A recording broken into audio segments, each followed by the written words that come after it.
এটা হচ্ছে পৃথিবীর ভয়ঙ্কর ও সবচাইতে শক্তিশালী পয়েন্ট। 30 মাইলের এই ছোট্ট জায়গাটিকে কন্ট্রোল করা মানে পুরো পৃথিবীতে রাজত্ব করা, এটাকে আটকে দেওয়া মানে পুরো পৃথিবীকে ধ্বংস করা। এই পয়েন্টটাকে বলা হয় স্ট্রেট অফ হরমুজ।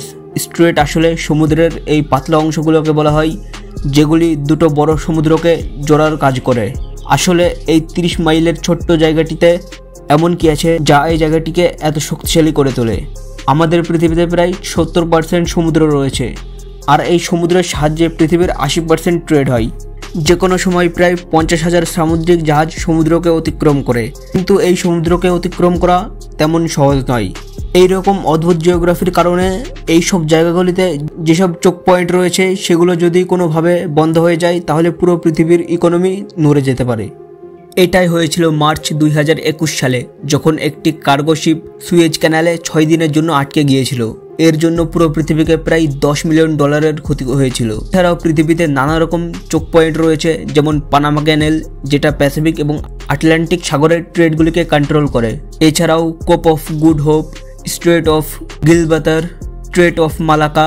কিন্তু এই পয়েন্টগুলি অতটা ভয়ঙ্কর এবং শক্তিশালী নয় যতটা রেড অফ হরমুজ। আর এটার কারণ এটা যে এটি পার্সিয়ান গালফ আর গালফ অফ ওমানকে কন্ট্রোল করে, আর এখান থেকেই সব সামুদ্রিক জাহাজ পৃথিবীর অন্যান্য প্রান্তের দিকে যায়। পার্সিয়ান গালফ অনেক গুরুত্বপূর্ণ জায়গা, কারণ 8টি দেশের নিজের কোস্টলাইন এর সাথে শেয়ার করে, যেগুলিতে ইরান, ইরাক, কুয়েত, সৌদি আরব, কাতার এবং বাহরিন, UAE এবং ওমান রয়েছে।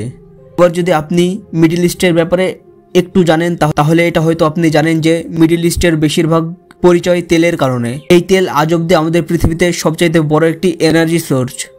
পৃথিবীর 33% এনার্জি কনজাকশন তেল থেকে হয়, সেটা ট্রান্সপোর্টের দিক থেকে হোক, যেমন গাড়ি, ট্রেন, জাহাজ, এরোপ্লেন, অথবা ইলেকট্রিক তৈরি করা পাওয়ার প্ল্যান্ট থেকে হোক।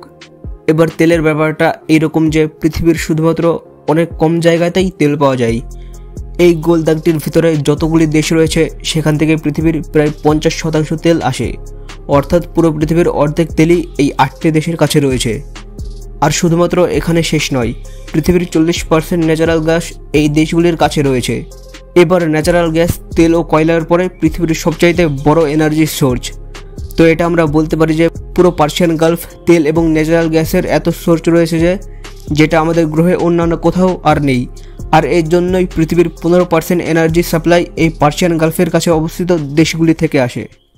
তাছাড়াও আরও অনেক কারণ রয়েছে যার কারণে এই পার্সিয়ান গালফের কাছে অবস্থিত পয়েন্টটি অনেক গুরুত্বপূর্ণ।